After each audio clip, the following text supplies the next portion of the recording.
Man kills millionaire child by throwing him off bridge. Unaware a black boy is watching shocking secret. The evening was cloaked in a chilling stillness, the kind that pressed heavily on the soul.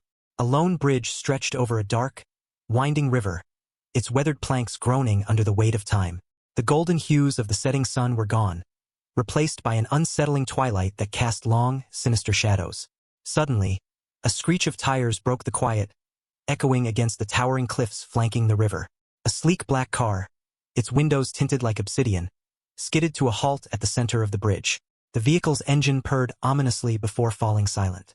From the shadows, a tall man emerged, his silhouette outlined against the dim glow of a flickering street lamp. He moved with an air of cold determination, dragging a smaller figure behind him. A muffled cry pierced the air. It was the sound of a child, desperate and terrified. The man stopped at the edge of the bridge, his grip tightening on the boy's arm. With a final, heart-wrenching scream, the child was hoisted over the railing. And then silence. But this act of unspeakable horror had not gone unnoticed. Hidden behind a cluster of thick reeds by the riverbank, a pair of wide, terrified eyes had witnessed everything. Amid the thicket of reeds, Camel, a 14-year-old boy, sat frozen, his breath shallow and his heart pounding like a war drum. Camel was no stranger to this river. It had been his sanctuary since his mother's passing 3 years ago. With his father drowning in grief and alcohol, Camel often escaped to the riverbank to fish, to dream, and to find solace in the rhythmic flow of water. But today, the river was no source of peace. Camel had always been observant, a skill honed by years of navigating his unpredictable home life. His sharp instincts told him that something was terribly wrong the moment the black car arrived. He had crouched low among the reeds, his fishing rod abandoned, as he watched the scene unfold. Camel was a survivor, but he was still just a boy, small for his age, with wiry limbs and an untamed mop of black hair. He had a fierce sense of justice, though one nurtured by the countless stories his mother used to tell him. Tales of brave heroes who stood against darkness. But was he brave enough now? What could a boy do against a man like that? The man on the bridge didn't linger. After tossing the child into the river, he calmly returned to the car, his movements devoid of panic or remorse. The car's taillights flared as it sped away, leaving only the fading sound of tires on gravel.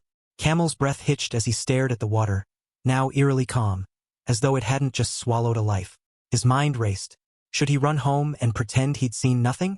Should he try to rescue the child, assuming it wasn't too late? A soft splash broke his paralysis. Straining his eyes, he spotted a faint ripple on the surface of the river. The boy was still there, struggling against the relentless current. Without thinking, Camel darted from his hiding spot. The ground beneath his feet was slick with mud as he scrambled to the water's edge. He hesitated for a split second. He wasn't a strong swimmer, but the thought of doing nothing was unbearable. He waded into the icy water, the chill stealing his breath, and began paddling toward the struggling boy. The river was unkind, its currents pulling at Camel with a ferocity he hadn't expected. But he pushed forward, each stroke driven by sheer determination. As he neared the boy, he saw the child's pale face and wide, terrified eyes. The boy was younger than Camel, maybe 10 or 11, and clinging desperately to a piece of driftwood. "I've got you," Camel shouted, his voice trembling with exertion. He grabbed the boy's arm, his grip firm despite the river's attempts to separate them. Took everything Camel had to drag the boy to the shore. They collapsed onto the muddy bank, gasping for air. The boy was coughing violently, water streaming from his mouth. Camel's chest heaved as he looked down at the child, relief flooding through him. But that relief was short-lived. As the boy's breathing steadied, he began to sob, his small body trembling.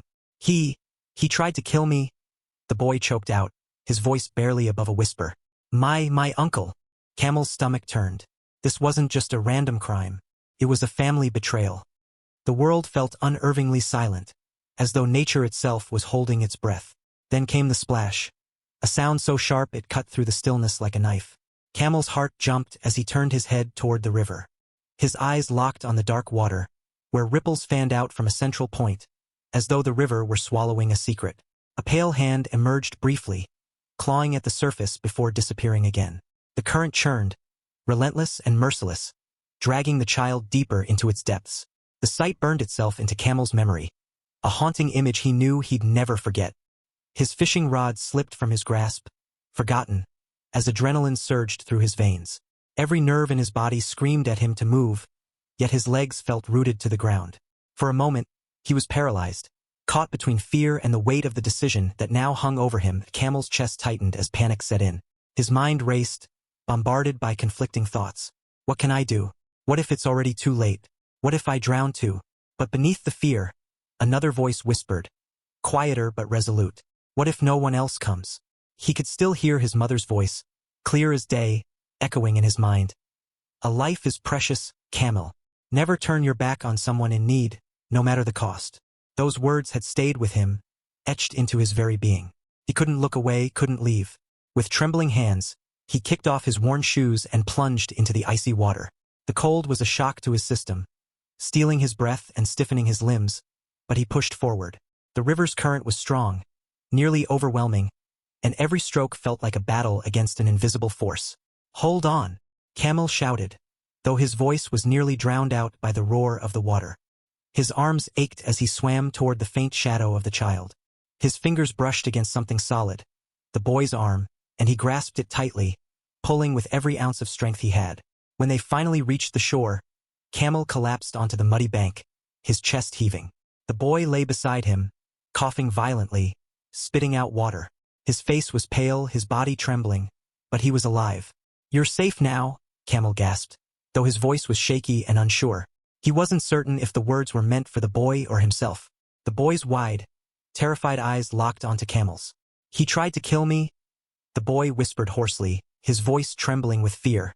He's my uncle. The boy's revelation hit Camel like a punch to the gut. His uncle? This wasn't just a random act of cruelty. It was something far darker. Before Camel could process the weight of what he just heard, the boy clung to him, his small hands gripping Camel's shirt as though letting go might mean his end. My name is Sammy, the boy murmured, his voice barely audible. He looked younger than Camel, with soft, childlike features that were now etched with fear. He said I was a burden. That my parents didn't want me anymore. Camel's stomach churned. He wanted to comfort Sammy, to tell him everything would be okay. But the truth was, he didn't know what to do. He had saved Sammy's life. But now they were both trapped in a situation far bigger than either of them. Before Camel could gather his thoughts, a distant voice called out, cutting through the night air like a warning. It was deep and gruff, echoing from somewhere beyond the bridge. Sammy! Both boys froze. Camel's blood ran cold as the realization struck him. The man was still here, searching for the boy he thought he'd silenced. The night air was thick with tension, each rustle of leaves or creak of wood sounding louder than it should. Camel and Sammy crouched low behind a cluster of bushes near the riverbank, their breaths shallow as the gruff voice grew louder. Sammy! The man shouted again, his tone colder now, filled with anger and frustration. The heavy crunch of boots on gravel echoed across the bridge. Camel peeked through the foliage, his heart pounding as he caught sight of the man pacing near the railing, his head swiveling as he searched for his lost prey. Camel's mind raced. They couldn't stay here. The man was too close. He glanced at Sammy, whose face was pale and tear-streaked, his small frame trembling with fear. Sammy's fingers clung to Camel's arm as though letting go might bring the nightmare crashing back. Stay quiet, Camel whispered, his voice barely audible. He scanned the area, searching for a path to safety. Beyond the bridge, the dense woods offered a possible escape, but it meant crossing an open stretch of land where the man could easily spot them. The alternative was to stay hidden and hope the man gave up. But something about the way he stalked the area made Camel doubt he'd leave without finding Sammy. Then, a sudden sound sent chills down Camel's spine. The unmistakable click of a flashlight being switched on.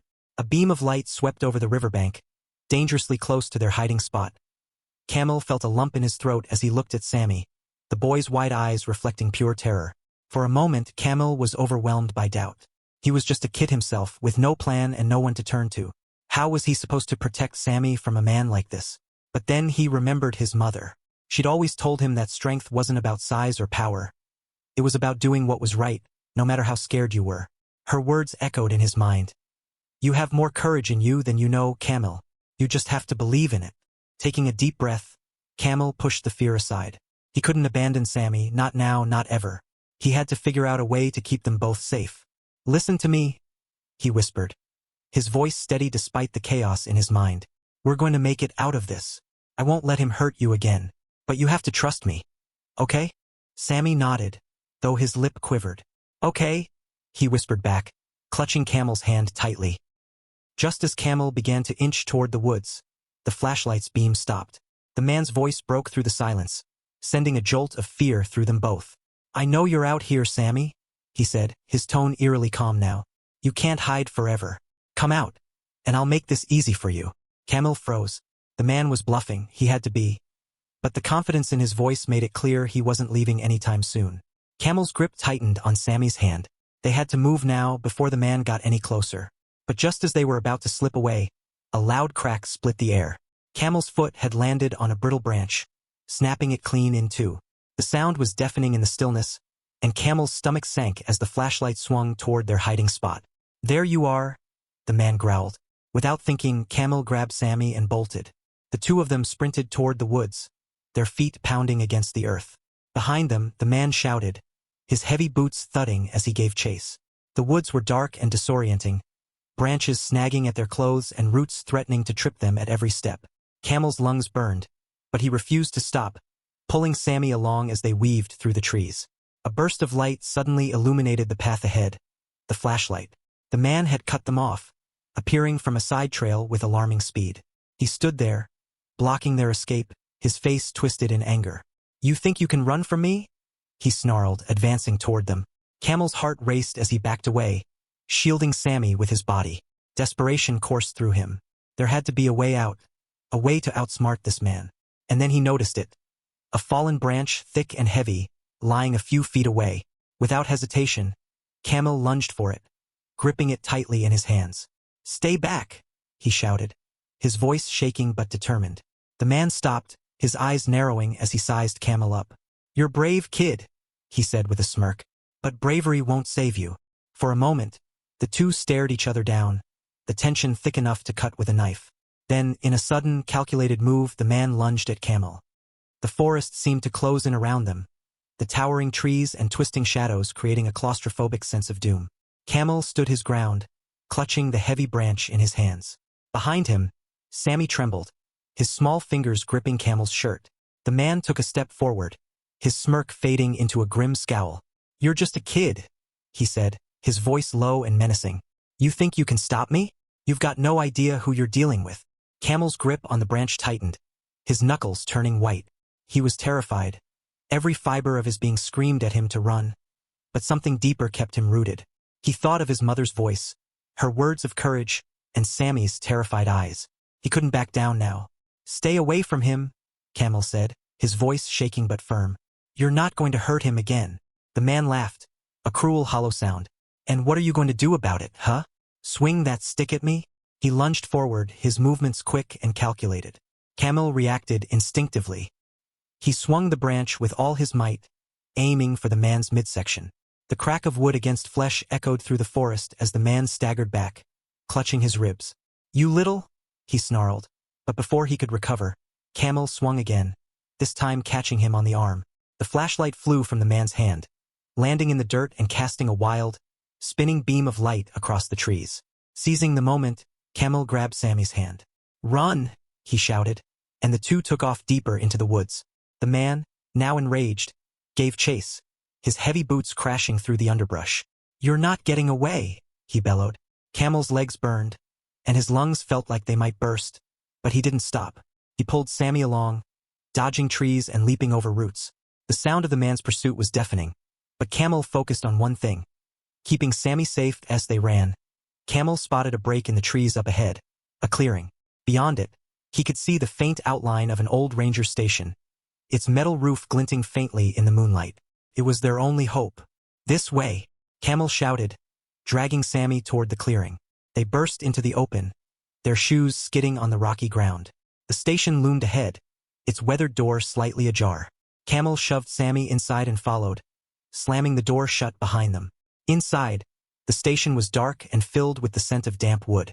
Camel fumbled for something to secure the door, his hands landing on a rusted metal bar. He wedged it against the door just as the man reached it, slamming his fists against the wood. "Open this door!" the man roared, his voice muffled but still terrifying. Camel backed away, his chest heaving. He glanced around the station, searching for anything they could use to defend themselves. His eyes landed on an old radio, its antenna bent but still intact. "It's broken," Sammy said, his voice barely above a whisper. Camel's jaw tightened. He didn't have time to fix it, but maybe he didn't need to. He grabbed the radio and began fiddling with the knobs, hoping to pick up any frequency. Static crackled through the air, and then a faint voice came through. A ranger's announcement. "This is Station 4. Anyone in the area, please respond." Camel grabbed the microphone. "Help! We're at the old ranger station near the river. Someone's trying to kill us." His voice cracked with desperation, but he forced himself to stay calm. "Please hurry." The pounding on the door grew louder, and Camel could hear the man's furious grunts as he tried to force it open. The metal bar groaned under the pressure.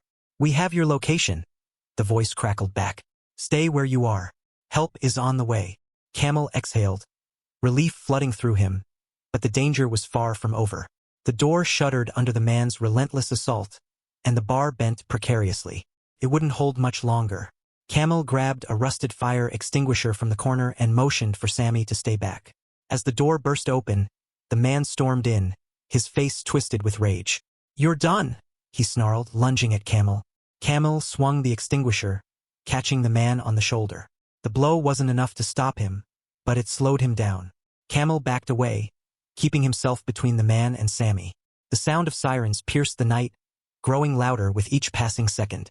The man's head snapped toward the noise, his expression shifting from anger to panic. "You called the cops?" he growled, advancing on Camel again. But this time his movements were slower, more hesitant. The sirens were closing in, and he knew his time was running out. The man lunged one final time, but Camel sidestepped, using the extinguisher to shove him off balance. The man tripped over a broken chair and fell to the ground, groaning in pain. Seconds later, the door burst open again, this time revealing two officers, their guns drawn. "Freeze!" one of them shouted. The man raised his hands, his face pale and sweat-soaked.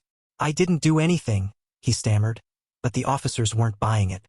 They cuffed him and dragged him outside as Sammy clung to Camel, tears streaming down his face as the officers took statements and examined the scene. Camel and Sammy sat on the station steps, the adrenaline slowly leaving their bodies. Sammy leaned against Camel, his small frame finally relaxing now that the danger had passed. "You saved me," Sammy said softly, his voice filled with gratitude. Camel looked down at him, his own eyes brimming with emotion. "You're safe now," he said, his voice steady. "That's all that matters." The officers promised to reunite Sammy with his parents, who had reported him missing days ago. They assured Camel that the man, Sammy's uncle, would face justice for his crimes. As the sun began to rise, casting warm light over the forest, Camel felt a sense of peace he hadn't known in years. He had faced his fears, protected someone who needed him, and proved to himself that courage wasn't about being fearless. It was about acting despite the fear. And in that moment, Camel knew his mother had been right all along. The soft hum of voices and the occasional crackle of a radio filled the ranger station as the chaos finally subsided. The officers had taken Sammy's statement and contacted his parents, who were on their way. Sammy sat on a wooden bench, wrapped in a warm blanket, his tear-streaked face finally showing hints of relief. Camel stood by the window, his arms crossed, staring out at the clearing where the man, Sammy's uncle, had been taken into custody. The image of the man's angry face as he was led away in handcuffs was etched into Camel's mind. Justice had been served, but the weight of the night's events still pressed heavily on him. A gentle tug on his sleeve pulled him from his thoughts. Sammy looked up at him, his small face filled with gratitude. "Thank you, Camel," he said softly. "You didn't have to help me, but you did. You saved my life." Camel knelt to meet Sammy's eyes, a faint smile breaking through his exhaustion. "I couldn't leave you out there," he replied, his voice steady. "No one deserves what you went through. I'm glad you're okay." The sound of tires crunching on gravel drew their attention. A car pulled up, and Sammy's parents stepped out, their faces pale with worry. Sammy ran to them, tears streaming down his cheeks as his mother swept him into a tight embrace. His father placed a hand on Sammy's shoulder, his expression a mix of relief and guilt. As the family reunited, one of the officers approached Camel. "You did a brave thing tonight," she said, her tone warm and respectful. "Not everyone would have had the courage to do what you did. You should be proud of yourself." Camel nodded, though he wasn't sure what to say. He didn't feel brave, just relieved that Sammy was safe as dawn broke over the forest. Painting the sky in soft hues of orange and pink, Camel found himself reflecting on the night. He thought of his mother's words about courage and how he'd never truly understood them until now. It wasn't about not being afraid. It was about acting despite the fear, about doing what was right even when it seemed impossible. For Camel, The night had been more than a test of bravery. It had been a lesson in the strength of the human spirit and the impact of small acts of kindness. By choosing to help Sammy, he hadn't just saved a life, he had changed his own. As Sammy and his family prepared to leave, the boy turned back to Camel one last time. "I'll never forget you," Sammy said, his voice filled with emotion. "You're my hero." Camel smiled, a warmth spreading through his chest. "You don't need a hero, Sammy. You just need to remember that you're stronger than you think." What would you have done if you were in Camel's place? Would you have risked everything to save Sammy? Let us know in the comments below. Courage isn't about being fearless. It's about standing up for what's right, even when fear tries to hold you back. We'd love to hear your thoughts on this story and what courage means to you. Thank you for watching, and don't forget to like, share, and subscribe for more gripping stories like this one.